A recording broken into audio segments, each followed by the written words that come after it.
મારું નામ સોનિયા છે. મારી ઉંમર માત્ર 27 વર્ષની છે. મારા લગ્ન માત્ર 3 મહિના પહેલાં જ થયા છે. મારા પતિ બીજા શહેરમાં નોકરી કરે છે. મારા સાસરિયામાં મારો 18 વર્ષનો દેવર રહેતા મારી નજર મારા દેવર પર પડી અને તેની ઊંચાઈ મારી ઊંચાઈ કરતાં ઓછી હતી અને તેનું શરીર પણ પાતળું હતું, પણ તેનું કદ તેના શરીર કરતાં મોટું હતું. મારા દેવરનું નામ રાહુલ હતું અને આ વખતે તે કોલેજમાં પ્રાઇવેટ એડમિશન લીધું હતું. એટલા માટે તે આ દિવસોમાં ઘરે જ રહે છે અને મારા સસરા વૃદ્ધ હોવાથી હંમેશા તેના રૂમમાં આરામ કરે છે.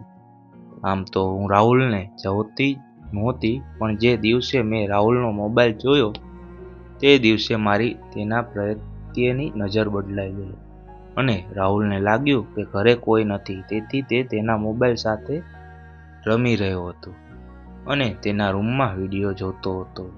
વિડીયોનો અવાજ સાંભળતા મારી નજર તેના રૂમની બારી પર પડી તો મિત્રો મારા હોશ ઉડી ગયા. છેલ્લા 3 મહિનામાં મેં પહેલીવાર આવા મોબાઈલના દર્શન કર્યા હતા. રાહુલ તેના હાથ વડે ધીમે ધીમે મોબાઈલને સહેલાવી રહ્યો હતો અને તે દિવસથી મને રાહુલનો મોબાઈલ વાપરવાનું મન થયું.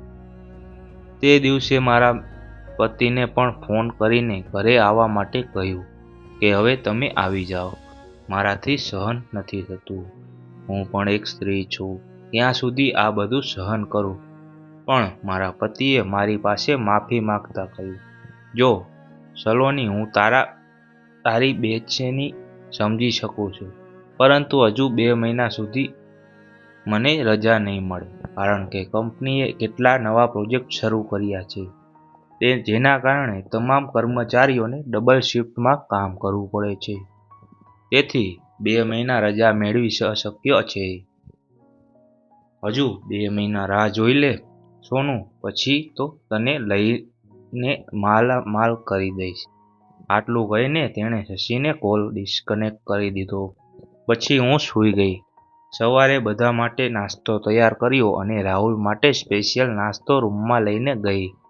હું રાહુલના રૂમમાં ગઈ. મેં જો કે રાહુલ હજી પણ સૂતો હતો અને તેનો મોબાઈલ સાયલેન્ટ હતો. તેને જોઈ હું મારા પર કાબૂ ન રાખી શકી અને મેં તેને સ્પર્શ કરી લીધો. મોબાઈલને અડતા જ મારા શરીરમાં ઇલેક્ટ્રિક શોક લાગી ગઈ. પણ પછી મેં જોયું કે રાહુલ જાગી ગયો હતો અને મારી સામે જોઈ રહ્યો હતો. આ પછી હું ઝડપથી પાછો હટી ગઈ અને કહ્યું, દેવરજી, હવે ઉઠી જાઓ, સવાર થઈ ગઈ છે. આ પછી રાહુલે મને ગુડ મોર્નિંગ કહ્યું અને તેનો ચહેરો ધોવા ગયો. હું પણ ત્યાં બેસી વિચારવા લાગી કે કદાચ રાહુલે કંઈક જોયું નથી ને. પછી અમે બંને ભાભી અને દેવર એકબીજા સાથે વાતો કરતા કરતા નાસ્તો કરવા લાગી. ત્યારે મેં પેટમાં દુખવાનું બહાનું બનાવ્યું. આ જોઈ રાહુલ ગભરાઈને પૂછવા લાગ્યો, શું થયું ભાભી? મેં રાહુલને કહ્યું કે રાહુલ, મને ખબર નથી કે આજ સવારથી મારા પેટમાં કેમ દુખાવો થઈ રહ્યો છે. ત્યારે રાહુલે કહ્યું, ભાભી ઊભા રહો, હું તમારા માટે પેટમાં દુખાવાની ગોળી લઈ આવું છું. પણ મેં જાણી જોઈને પેટમાં દુખવાનું બહાનું બનાવ્યું હતું, જેથી હું રાહુલને બાહોમાં લઈ શકું. પછી મેં તેને રોક્યો અને કહ્યું, રાહુલ, મેં પેટમાં દુખાવાની ગોળી ક્યારની લીધી છે. બસ તમે મારું પેટ દબાવી આપો. થોડી વાર તે વિચારમાં પડી ગયું, પણ મારી પીડા જોઈ તે દોડીને બેડ પર બેસી ગયો અને મારું પેટ દબાવવા લાગ્યો. તેની નજર પણ અહીં અને તહીં જતી હતી. ત્યારે મારા સસરાના ઘરમાં આવવાનો અવાજ સાંભળાયો તો મેં રાહુલને કહ્યું કે ઠીક છે, ચાલો હું રસોઈ કરું છું, આજે પપ્પાને બજારમાં જવાનું છે. આ પછી મેં રસોડામાં જઈ ભોજન તૈયાર કર્યું અને મારા દેવર માટે રોટલી તૈયાર કરી. ત્યારે રાહુલ પાછળથી રસોડામાં આવી રહ્યો હતો. તેને જોઈને મેં પહેલેથી જ મારું પલ્લું નીચે કરી નાખ્યું.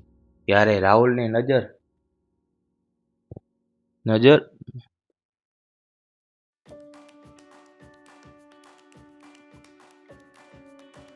નજર મારા પર પડી.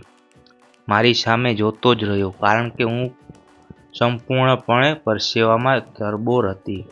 રાહુલને જોવાનું નાટક કરીને નીચે ઝૂકીને મારો પલ્લુ ઉપાડ્યો અને રાહુલને સ્વર્ગના દર્શન કરાવી દીધા. રાહુલે કહ્યું, ભાભી તમે કહો તો તમને નવા નાખી દઉં. મેં રાહુલનો પગ ખેંચતા કહ્યું કે તમારી બાબુ બહુ પરેશાન છે અને તમે હજી વાતો બનાવી રહ્યા છો. આ પછી રાહુલ મારી પાસે બેસી ગયો અને મને પંખાથી હવા નાખવા લાગ્યો. ત્યાં સુધીમાં મારા સસરા બજારમાં ચાલ્યા ગયા હતા. હું ઊભી રહીને રોટલી બનાવતી હતી. ફરી મેં જાણી જોઈને પલ્લુ નીચે કરી અને રાહુલને કહ્યું, આજે પેન નથી લગાવી એટલે તે વારંવાર નીચે પડી રહ્યો છે. તમે તેને સંભાળો. તો રાહુલે કહ્યું, ના ભાભી, હું તે કરી શકતો નથી. તમે જાતે જ કરો. મેં કહ્યું, અરે મારા હાથ ખરાબ છે તેથી હું તમને કહી રહી છું, નહીં તો હું જાતે જ કરી લેત ને. આ પછી રાહુલ પલ્લુને ઠીક કરવા લાગ્યો. પલ્લુને ઉપર કરતી વખતે રાહુલ ઉપર તરફ પણ જોયું નહોતું. તે ખૂબ જ સીધો છોકરો હતો, તેથી જ ક્યારેક મને લાગતું કે કદાચ હું તેની સાથે ખોટું કરી રહી છું, પણ મારી અંદર લાગણીઓ એટલી પ્રબળ હતી કે હું કંઈ જોઈ શકતી નહોતી. મારા સસરા બજારમાં ચાલ્યા ગયા એટલે મારે ઘરે મારા અને મારા દેવર સિવાય કોઈ નહોતું. તેથી આજે મેં મન બનાવી લીધું કે આજે હું રાહુલના સાથે સંબંધ બાંધીશ. પણ રાહુલ હજી મારી સાથે એ રીતે જોઈ રહ્યો ન હતો. આજે આખો દિવસ રાહુલને પાછળ ફરતી રહી, તેને ફસાવવાનો પ્રયાસ કરતી રહી, પણ રાહુલનો દિમાગ માત્ર ઉપર નીચે જ રહી હતો. તે મારી સાથે આવી વાત કરતા પણ શરમાતો હતો. સાંજે મેં બંને બેસીને જમતા હતા ત્યારે રાહુલને આખરે મને કહી દીધું કે ભાભી, લાગે છે કે આ દિવસોમાં તમારી તબિયત સારી નથી, એટલા માટે તમારે થોડા દિવસ ભાઈ સાથે રહેવા જવું જોઈએ. અહીં હું બધું સંભાળી લઈશ. આ સાંભળી મારી આંખોમાં આંસુ આવી ગયા. રાહુલને કહ્યું, બસ કરો હવે, રહેવા દો. છેલ્લા 2-3 મહિનાથી હું કેટલી પરેશાન છું તે કોઈ જાણતું નથી.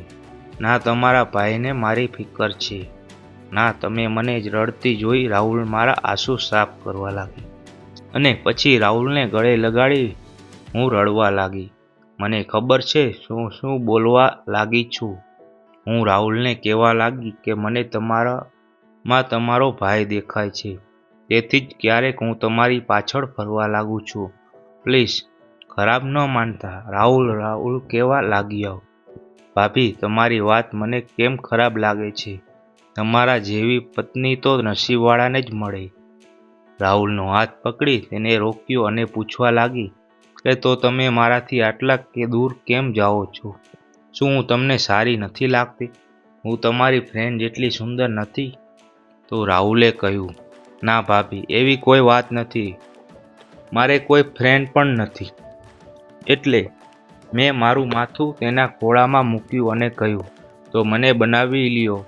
કેમ એટલે તડપાવો છો?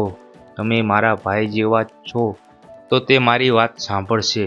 તમે તો રાહુલે કહ્યું, પણ ભાભી તમે તો મારી ભાભી જ છો અને આ ભાભી સાથે આવું કરવું ખોટું છે. આજે મારું રડવું રાહુલ માટે થોડું ભારે હતું, તેથી મને તેના હૃદયની બધી વાત કહેવાનું શરૂ કર્યું. તેણે કહ્યું, ભાભીજી, હું તમને જોઉં છું ત્યારે મારા શરીરમાં પણ કરંટ દોડવા લાગે છે. તે દિવસ જ્યારે મેં તમને પરસેવાથી લથપથ જોયા ત્યારે તમારી સાથે આટલું કહીને મારું મન બેચેન થયું ગયું. મેં તેને કહ્યું કે મને આગળ તો જણાવો. આજે હું તમારી પાસેથી બધું સાંભળવા માંગુ છું. જો તમે મને આ પહેલાં કહ્યું હોત તો હું ક્યારની તૈયાર થઈ જાત. પછી હું ખુશ થઈ ગઈ. હું પલંગ પર બેસી ગઈ અને રાહુલને કહ્યું કે બોલો, દૂધ પીશો? તો રાહુલે કહ્યું, અરે ભાભી, મેં હમણાં જ ડિનર કર્યું છે. તેના ઉપર બપોર થઈ ગઈ છે. સાંજે પીશું. મેં કહ્યું, અરે દેવરજી, તમે તો હજી બાળક છો. ત્યારે રાહુલનો ચહેરો લાલ થઈ ગયો અને તે શરમાઈને નીચે જોવા લાગ્યો. મેં કહ્યું, હવે શરમાતા દેવરજી, બધું તમારે જ કરવાનું છે. ભાભી, અમારું પહેલીવાર છે. તો હું હસવા લાગી અને તેને કહ્યું, ચિંતા ના કરો, મને અને તમને બંનેને ખૂબ મજા આવશે. હવે જલ્દી તૈયાર થઈ જાઓ. અચાનક ઘરનો દરવાજો ખોલ્યો, બેલ વાગ્યો. રાહુલને કહ્યું કે થોડી વાર રહો. ત્યાં કોણ છે? કદાચ બાપુજી આવ્યા હશે. પણ હું બહાર ગઈ તો મને આશ્ચર્ય થયું કે મારા પતિ ત્યાં ઊભા હતા. મેં કહ્યું, તમે? તેણે કહ્યું, હા મારી રસમલાઈ, હું જ આજે જ તારો પતિ સાક્ષાત પ્રગટ થયો છું. પંકજે દરવાજો મને તેના ખોળામાં ઉંચકી લીધી. મેં કહ્યું, ચાલ હું તને દિવસના તાર બતાવું અને 3 દિવસ સુધી હું શ્વાસ પણ નહીં લેવા દઉં. મેં કહ્યું, છોડો છોકરાઓ, આવી હરકતો તો બંધ કરો. મને નીચે ઉતારો. રાહુલ આવી જશે. તે મને સીધી તેના રૂમમાં લઈ ગયો અને થોડા સમય પછી તેના માટે ભોજન તૈયાર કર્યું અને ત્યારે પછી ફ્રેશ થઈ પાછા આવ્યા. રાહુલ પણ તેને મળ્યો અને અમે ત્રણેય ભોજન કર્યું. મેં તેને પૂછ્યું કે તમે તો કહેતા હતા કે આગામી 2 મહિના સુધી અમને મરજા નહીં મળે, તો પછી કેવી રીતે આવ્યા? તેણે કહ્યું કે હું ફક્ત તારા માટે જ આવ્યો છું. જમ્યા પછી અમે બધા આરામ કરવા લાગ્યા અને સાંજ સુધીમાં મારા સસરા પણ આવી ગયા.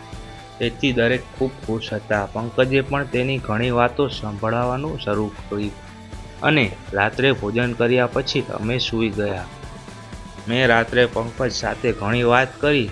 તેણે પણ મને ઘણી બધી વાતો કરી, પરંતુ દિવસ દરમિયાન થાકી જવાના કારણે તે માત્ર અડધો કલાક જ શક્ય હતું. પરંતુ તે અડધા કલાકમાં મને સ્વર્ગ જેવું મહેસૂસ થાય છે.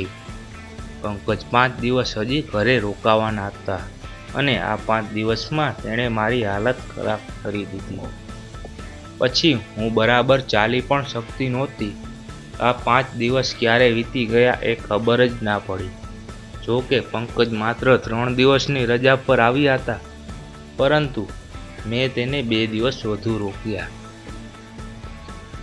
કારણ કે હવે મને ખબર નથી કે તે ક્યારે પાછા આવશે. પંકજ પાછા ચાલ્યા ગયા હતા અને હું પણ ખૂબ ખુશ હતી. પરંતુ આ 5 દિવસ દરમિયાન હું રાહુલને ભૂલી ગઈ.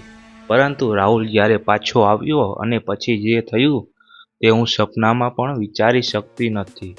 મિત્રો, વિડીયોને આગળનો ભાગ સાંભળવા માટે ચેનલને સબસ્ક્રાઈબ કરો અને વિડીયોને લાઈક જરૂર કરી દેજો.